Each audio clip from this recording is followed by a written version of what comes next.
here. I'm going to start the class by watching this intro video. And I said I'd have to attend after the talk, didn't I? Yeah. Oh, and then I changed the rules.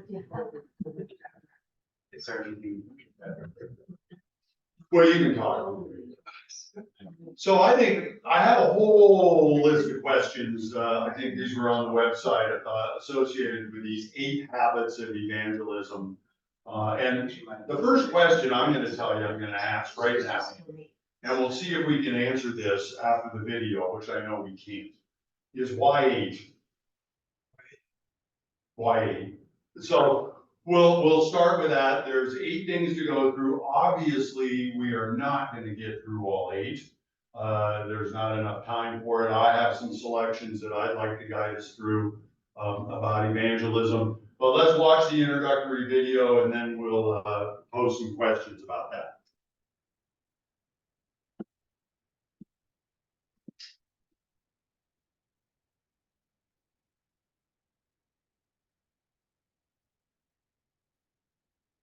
It's good to see you, and I'm so glad that you are engaging the resource 8 Habits of Evangelism. You all know this. Things have changed. They have radically changed. COVID-19 and rampant racism have caused us to rethink the church. But I know what you're thinking. We have been rethinking the church for a good while now. We really have. Because basically, we are no longer on the radar of people in our neighborhoods. For the most part, people just are not waking up like on Sunday mornings and thinking, hey, if that church down the road decided to act together, we'd get up and go to worship. Things have radically changed. Therefore, there's a shift in the way in which we do ministry, especially the way in which we are about evangelism. Evangelism can no longer be about just simply getting more people to come to our churches, even though we do want that, we do want to grow.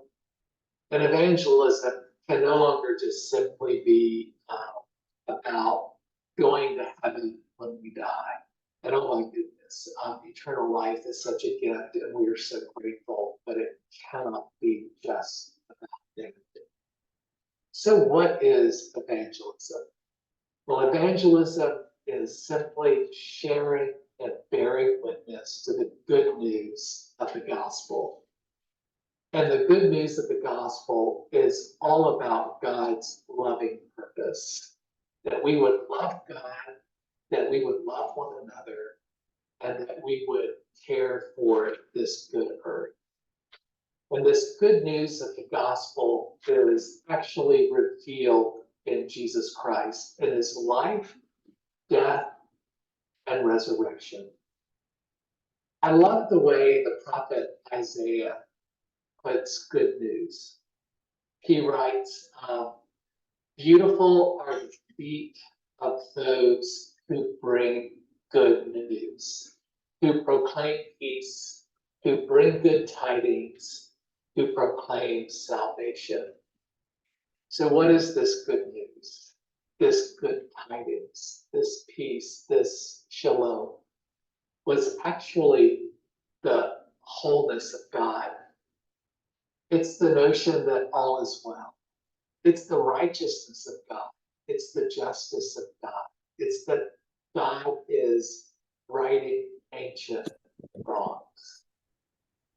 And when it comes to Jesus, we experience this wholeness, this well-being in his life and his death and his resurrection.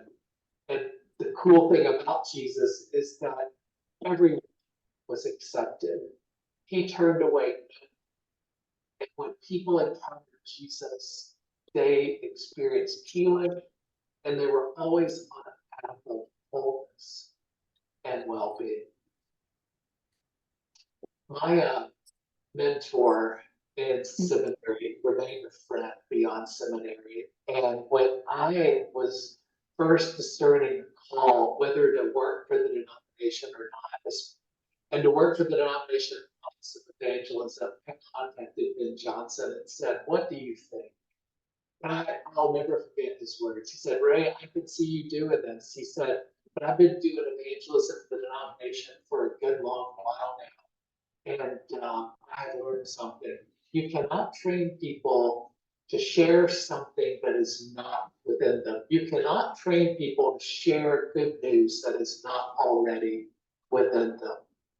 And I thought to myself, that is so true. I don't need to be trained to tell you about my dog Jay, who is right behind me. I don't need to be trained to tell you the good news about our two daughters. I just don't need to be trained to share that good news because it is within me. And then Ben went on to say, "Ray, what you need to do is help people grow in their faith, grow as followers of Jesus, grow as disciples. Discipleship formation is the key." And that's why I'm excited about this resource, 8 Habits of Evangelism. We're going to have the opportunity to go more deeply into our relationship with God, our relationships with one another, and our relationships with people around us. I'm excited that we're going to go more deeply into these 8 habits: radical welcome, worship, the sacraments, prayer, justice, teaching, fellowship, and generosity. And I believe that what will happen is that we will go more deeply into our love of God. And when that happens, we go more deeply into this notion that we are loved. And as we're in relationship with people, they go more deeply into this notion that they are loved.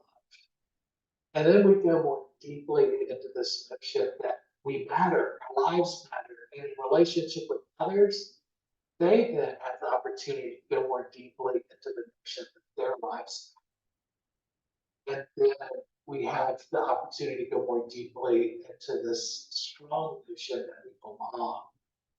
And that in a relationship with others, they also have an opportunity to know that they belong as well. And what if this is what the church was about? That people knew that they were loved, and that they mattered, and they belonged. I believe the world would change. And it would be like that old hymn, that old song. They will know that we are Christians by love. Yes, they will know that we are Christians by love. I hope this is a good, beautiful journey for you as you engage the 8 habits of evangelism. Just know that you're going to be in our prayers as you engage this resource, and you experience your lives changing. And I know that we will discover stories of transformation, and discover that we're in the story of God's transformation with Jesus. And we will have a story to share with the people around us about how God has changed our lives and is changing the life of this world. So thank you for the opportunity to go through this resource together. And I hope all goes well. Amen.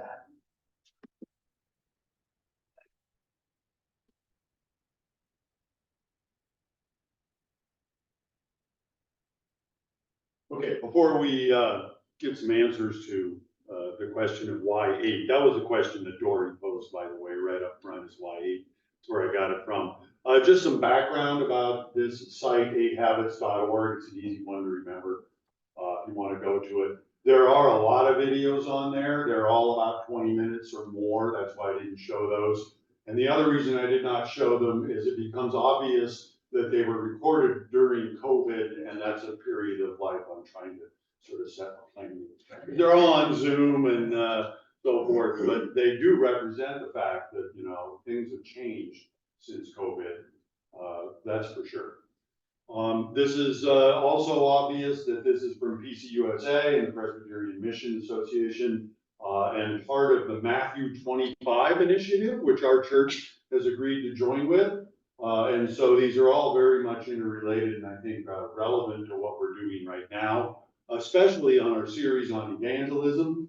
Something like evangelism is something that I've taken a great interest in. I was right up front listening closely to Kelly during the earlier classes, because I think evangelism is something I avoid.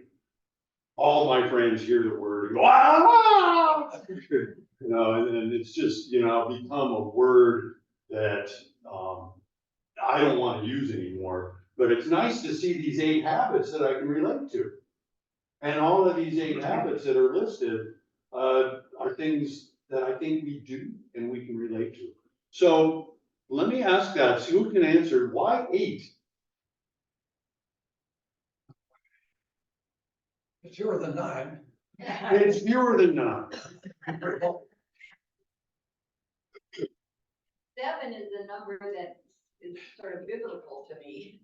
A lot of things happen in 7 days. I'm watching on Zoom, no one has an answer there either. If you read what's on his website, you can find in there that there's 4. And if you go online, you will search and you will find over and over 4 elements of evangelism. So why 8?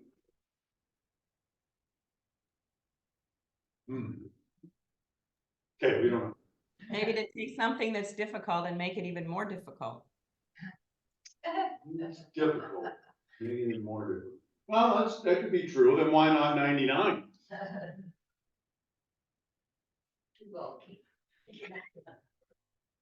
Too bulky, that's true. Okay. Well, it doesn't really matter why 8. There are 8 that are there. I went through and looked at many common references to 4 elements. It's amazing how often you can find it in your web search of 4 elements of evangelism, and right there in his own documents. And it's kind of interesting, I think, to look at those and say, well, out of his 8, what are the 4 that we start with? And so maybe he's decided on each of those 8 that there's 2 of them they apply to, and 2 times 4 is 8. That's the best reason I can come up with. Or we can just say that the 4 that are most relevant to Scripture are the teaching, sharing, spreading the news. That would be teaching. Although, you know, teaching could also be radical welcome. See, there's 2 of them right there. Sharing the news. The other one is fellowship. Well, fellowship could also be worship. Maybe it's too good a guy. I'm not sure. But he does describe fellowship in there. Prayer. Prayer is important. Personal and corporate. Well, maybe that's worship too. Happy worship, prayer. And then the 4th one he talks about is tied to generosity. So generosity could be something else. I'm lost now on what the 8 are. I didn't memorize my notes here. Justice. But the generosity, I think, is important too. So that's the only way I could come up with 8. And each of them, I think, is something that we are practicing at this church. Maybe. Well, maybe we should address the first question then on the radical welcome. I think we've talked about this quite a bit. I'll pose this question to everybody that was on our preamble. Where do you see places where your community can extend a more radical welcome? We do proclaim radical hospitality. I think that's the phrase we use. Radical welcome, same thing. Where could we extend more of a radical welcome? I think we need to find a way to reach people where they are as a part of our welcome. To reach people where they are. Can people on Zoom hear that? Yes. Good, good. I think we're pretty good at welcoming people to come through the door. but I don't think we've found a way to reach people that may be looking for a church, but haven't happened to come through the door yet. And one of the things that struck us as we came up this morning is the way our renter, I can't remember what was it, Mosaic. they had their signs everywhere. And we came to the bottom of the hill and there was nothing for Newport. And how would they even know where we were if they didn't know that street? And of course, at the bottom of right at where our sign driveway, there was one, but to get us up here, and I just thought, darn it, it's hard to do it. Those signs are heavy and you have to get here early and everything, but gosh. Yeah, we used to do that, yeah. I have to say, the mosaics don't move theirs, you just leave them there. Yep. That's, And does anybody complain about it? I don't know. Well, why don't we try it? I don't know, just. I know previously, there was like something that said that we couldn't use it. Yeah. And that's why we didn't, and that's why I never moved the stuff. Like, when I was younger, my family, since we were always early, we'd always put it out. Yeah. But now, part of the issue why it's so hard is they block that spot off, so you can't even get to a spot to safely park. I know it. We've done it in the past in our younger days, and I always thought I was taking my life in my hands. Yeah, I think most people. Mary Ann dispenser. There is a Belleville ordinance that says 48 hours temporary signage. But I don't think they're taking. So we could maybe. Yeah, we could just do it. Yeah, Dory, you have a question, comment? Yeah, just on a different note about radical welcome, I think that the worship service is not necessarily what will get people to come in the door. And so when you talk about reaching out to people where they are, just telling them when the worship service is, if they're not into worship, they're not going to come. And most people aren't. So I think a more profound question is, how can we reach out to people where they are, as Jack said, and that doesn't involve worship, but does involve generosity or justice, or maybe even teaching things, maybe even not teaching, but just to reach out to where they are. And we do a bit of that. I don't know what other people think about how well we do on that, and if that's a better way to reach people, and not with the idea that they're someday going to come in and repeat all the things that we repeat on the slides, but that they can be part of our community in some way. It just to change the definition of community. Thank you. Yeah. Sure. Yeah, I think that's true. I think you're right. Worship is not what's gonna bring people in if they're not into worship. And sometimes, we wonder, well, will the worship bring people back? Has it meant something to them? Or has it just meant something to us? Which is, really going on to the next question about worship is what have you learned about yourself as a congregation, participants, leaders? I have learned that our worship means a lot to me. It's something I'm used to. It's something we've done for a while, but then I realized, well, that may not be what other people want to see when they go to worship. People want to hear the loud music. They want to hear activity. They want to get their hands in the air, start dancing, and we're not good at that, are we? We're not.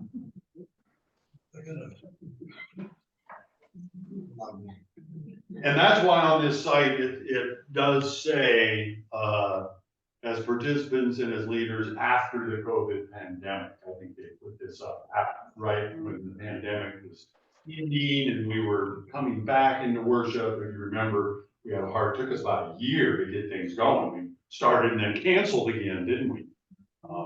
As the echoes came back.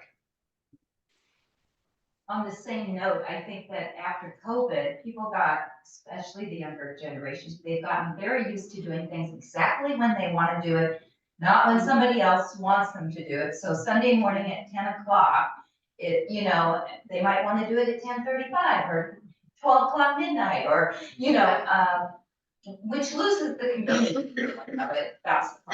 So there's got to be some balance between all of that. And certainly they could go online, watch our videos and stuff, but Right. but they would miss something I feel, which is this community. Yeah, that's right. And we are being recorded, and then this does go online, and we have a YouTube channel, and we're doing all that.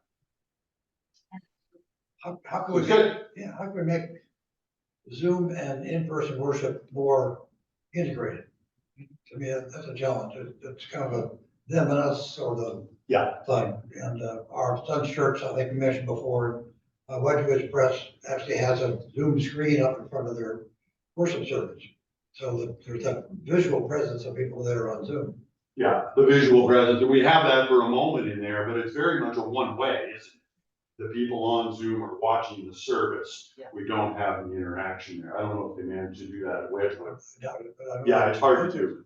it's right there in the front of the worship, so you get a sense that they're part of the community at worship time. Yeah, that. And also, if you're a numbers person, unfortunately, like I am, it makes us feel that we're stronger with a few more people. Yeah. Well, this feels good. We have a few more people. Our numbers are growing, and I think we're feeling good about that. And, that is something I want to share with everyone is that, we know we've been on a steady decline for 10 years, but we have seen now a stop to that. If you start looking at the numbers and this, oh my goodness, it has now turned. We've leveled out. We haven't started skyrocketing yet, but it has leveled. And it does feel better, doesn't it? We're reaching a better number. Numbers can be important. Yeah, and it also allows those of us that are here not feel we have to call. Yeah, that's right. Ethan, I think we're listening to you. I'll bet Ethan can hear me. He'll know to come and mute, or I can mute him, I suppose. Another thing about just. They're so busy, and so the structure we have in the mornings. I mean, when I grew up, all the stores were closed on Sunday, so, and, I grew up in the dark ages, but, we have to recognize, and when my kids were in sports, we didn't come to church for those 10 years because, there were lots of games on Sunday, and if you have 3 kids, that's 2 parents. So, the other thing we need to do, I mean, the successful, I'm talking about St. Patrick on St. Patrick's Day, and part of his success was meeting people where they are and providing something they need. And I think about the mental health of all the youngsters. I mean, is there something we could do, one night a week for youth in our area, not say come to our church, but say, how can we help you? Yeah, meeting people where they are.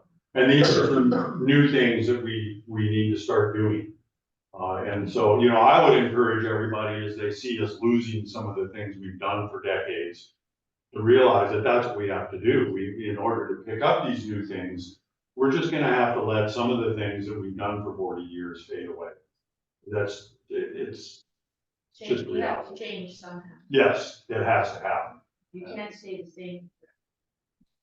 Ethan? Life doesn't do that. Yeah. Ethan, a comment, or did you just forget to mute yourself? Oh, I wasn't talking, Bill, but I'll talk now.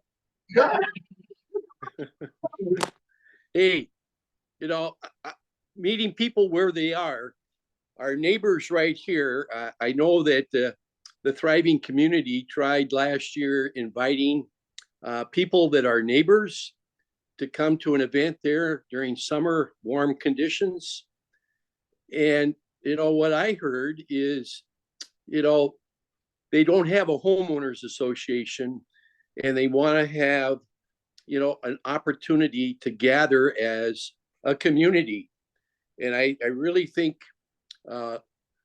where we have events, like on Ash Wednesday, where we share in fellowship with us together, I think it's inviting neighbors like people that are in the Taiwanese church, the Mosaic Church to be a part of this fellowship time where we can come and gather. But I hope we can open the church to Janice Zeke, who's on the board at Bellevue. And she's a neighbor. And that was something that she kind of talked to me about. It would really be wonderful where we can have that neighborhood gathering and have them be able to use our church, and we could be a part of that. So meeting others, I think where they are, we have it right here. And then I think certainly the neighbors in our own neighborhood and homeowner associations. But I think the question is, what would be important to them to find fellowship?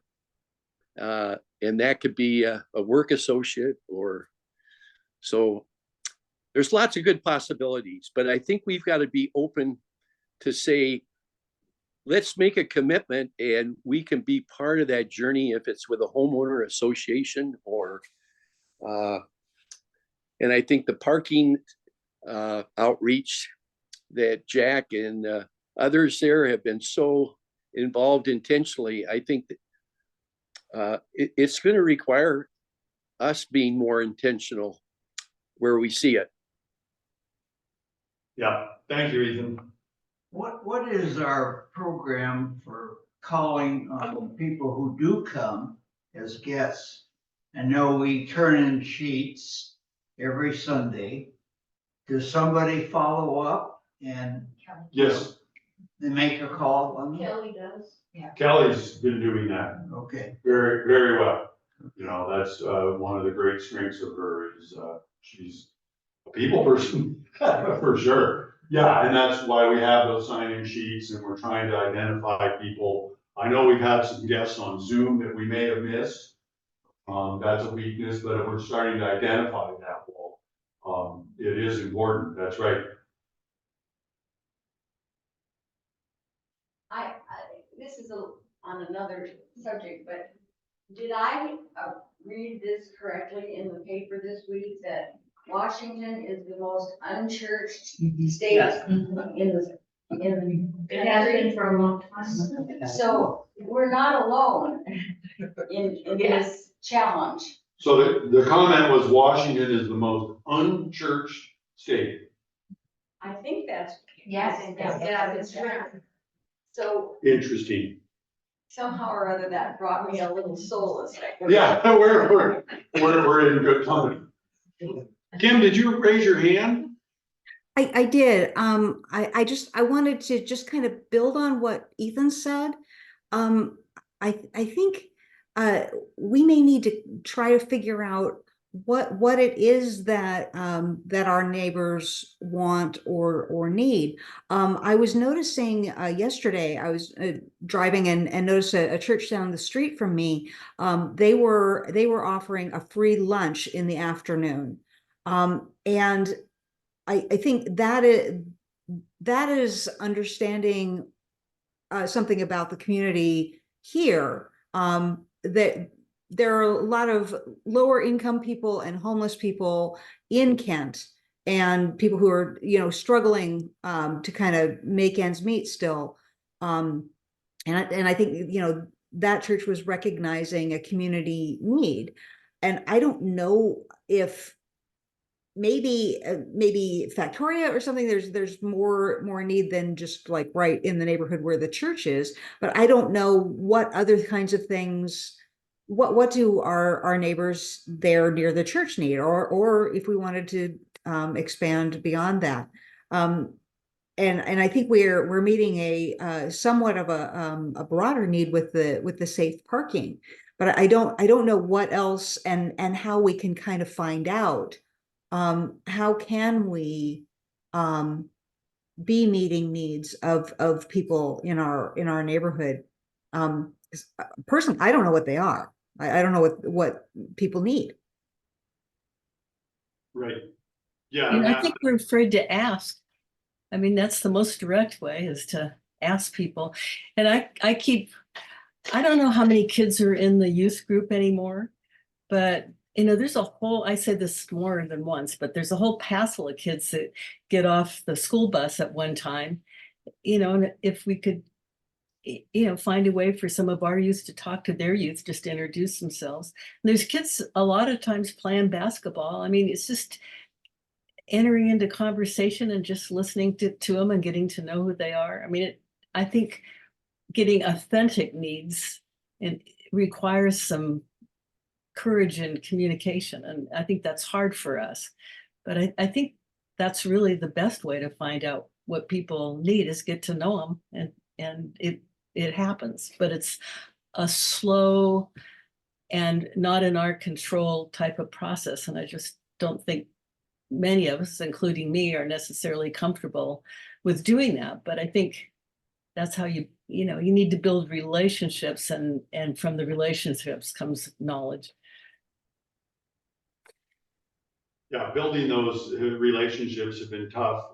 We have asked directly during those neighborhood meetings, and Ethan's right. A lot of people have just said they want a community, a place to meet. They're not looking for a church. Many of the people say, oh, I already belong to another church. It'd be great to have something in the neighborhood to meet at. And we've tried to organize some events. It is slow. It is very slow, but we need to just continue this sort of random walk of trying things out to see who shows up. Like I said, driving in here this morning, that City of Bellevue proposed land action hearing sign needs to come down. I hope the next hearing we can have at the church.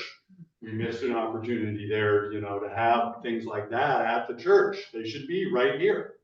That is what the neighborhood needs. And I hope we'll see some more of those opportunities. Okay, I'm gonna bring up another question.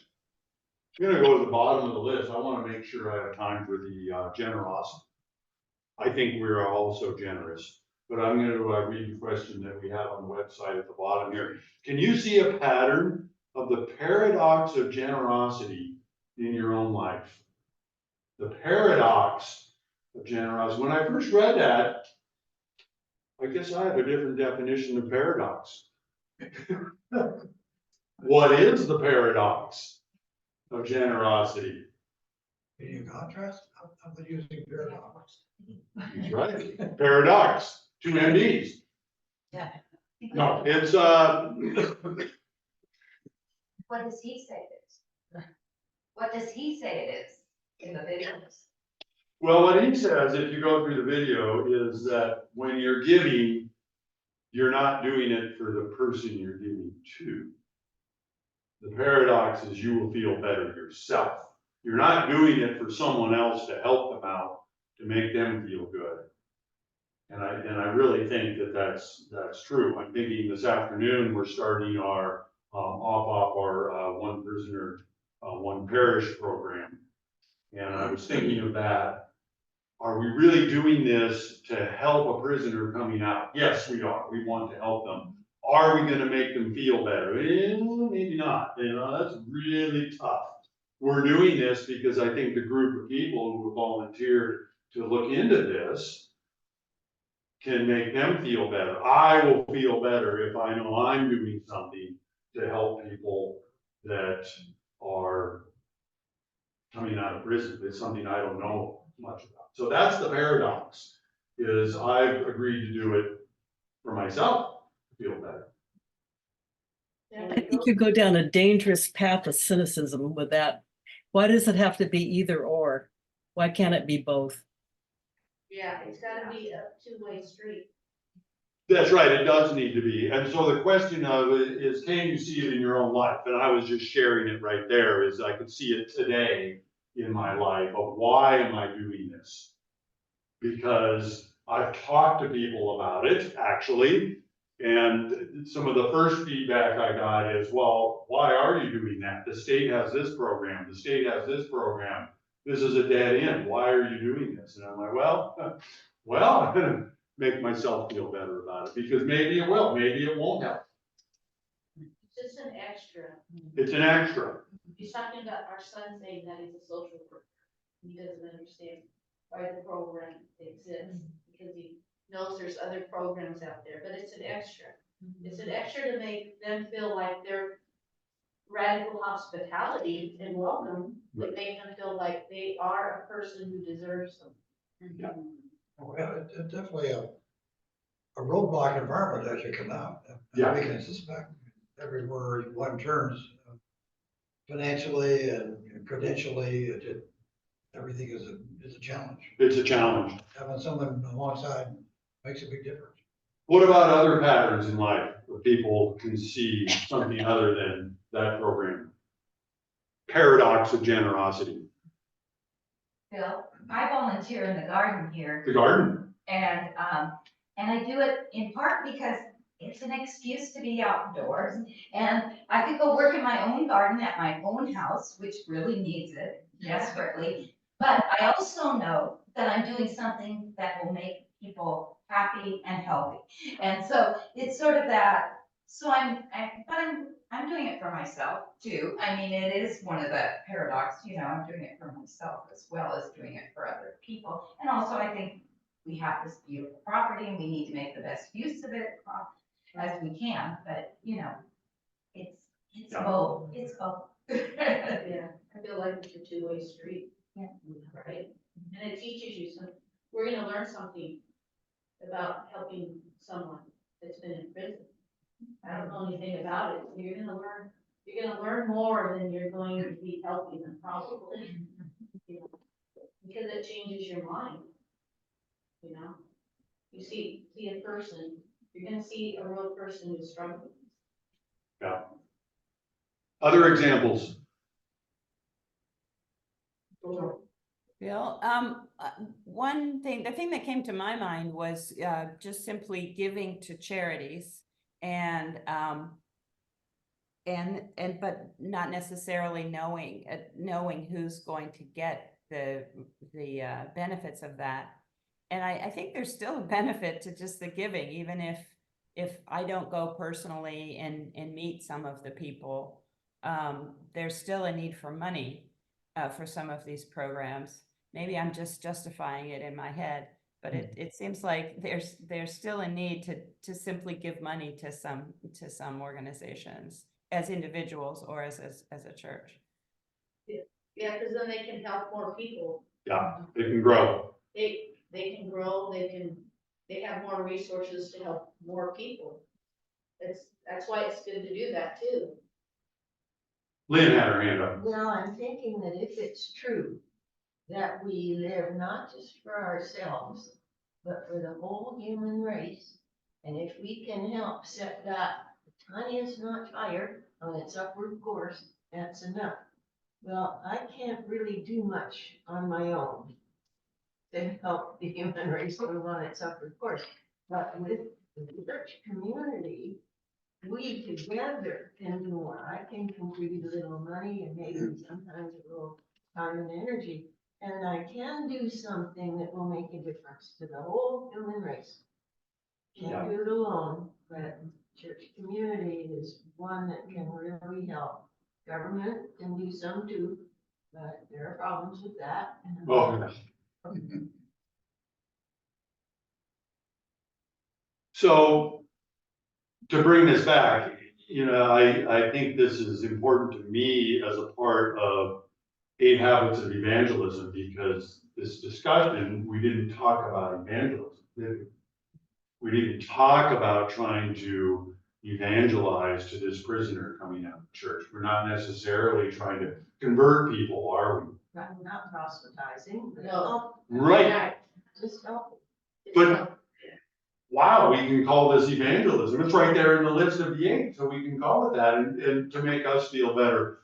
In some ways, I feel that that's part of the mission of this church, and agrees well with how we are operating, is finding things that we feel good about. I'll give an example. I know people that are searching for a church, and they want to see what they're involved in, because I like doing this. I can't do it by myself. I like doing this. And so to me, this is sort of a place where we need to look at outreach. If people want to help with the Safe Park program, maybe they will join our Safe Park program. You know, they don't have to join the church, though, do they? No. But they could become associated with us and help out. I think we could use their help, whether they're a member or not, whether they come to worship or not. It's sort of an evangelism without having to do what is called capital E conversion evangelism. So I'm glad to see it in the list. So maybe you can think of other examples with that in mind as part of our evangelism at spreading the word that this can help yourself. Other examples? I have one. Yes. Years ago, we lived in a suburb of Chicago, and after Martin Luther King was assassinated, there were just terrible riots. It was a mess in the area where mostly African Americans lived. And the pastor at our church got with the youth group, and they signed up to go in and tutor kids. And these were high school kids who were going in, and they would be paired with an African American kid, and they would help them with their homework. And then they needed drivers, and I said, I'll drive, but then give me a kid too. And so I drove. I mean, there were many of us, but I drove a carload of kids. And then I met this young girl. She was probably what we would say in middle school. She wasn't in high school yet. But I don't know what I did to help her with her homework, but she taught me a hell of a lot about what it's like to be a young Black woman in the middle of the inner city. Yeah. It was just amazing. It still stays with me to this day. And all I really did was, you know, drive a bunch of kids and then sit with this one young girl. And I don't even know if we did homework. I don't remember that. I remember what she taught me. Right, so we're gonna learn things. Yeah. Not necessarily just be acting like we're up there helping somebody, but we're gonna learn alongside somebody, listen. Oh, yeah, and this church has provided a lot of that for me too, learn a lot. Yeah. Yeah. Yeah. Others, I can bring this back to the earlier discussion about the community in this neighborhood and trying to use this facility. I've often wondered, as I'm sure many of you have, what are we doing maintaining this huge building? Why are we doing that? And one of the reasons I can think of is the hope that it'll become a community resource.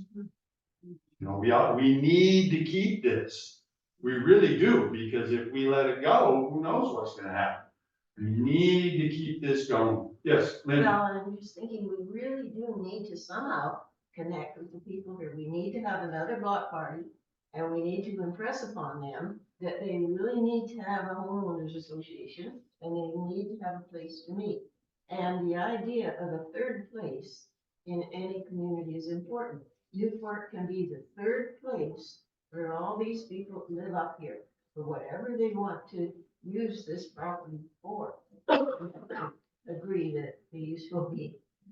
Yeah, but it would be their third place, so maybe we do need to send out notices and say, Greenwich Crest needs third place. You people have your home, your school, your workplace, but as a community, you need a third place. City of Bellevue wants them to have a homeowners association, and they haven't been able to get it going. So maybe if we impress upon them. And I think some of that is the word HOA is a little bit like the word evangelism. It has all sorts of meanings along with it. Yeah. Right. Yeah, and Kim has put up a comment.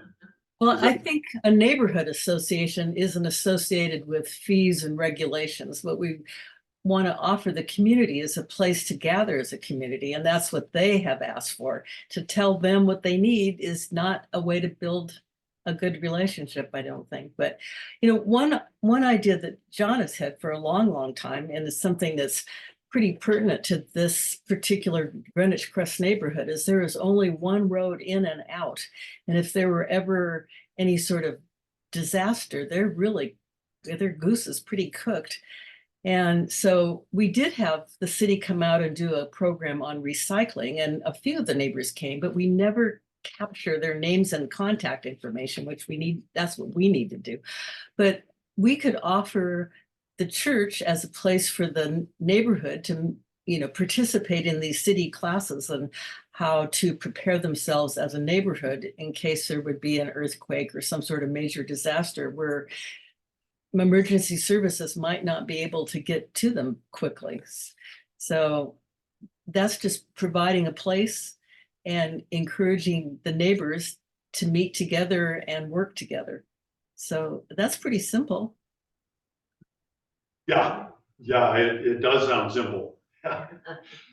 Okay, I just want to, because I think we're wrapping it up. Yeah. If you'll forgive me all my silly little cliches, but I used to say, preach the gospel at all times, if necessary, use words. So now I'm going to change it to evangelize at all times, if necessary, use words.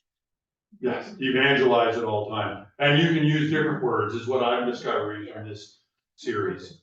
And Kim had a comment about it. Are there 12-step programs? No, not that I'm aware of. I think we used to, but not that I'm aware of. Yes. The neighborhood already uses the grounds. Yes. To walk the dogs. Yes, we do.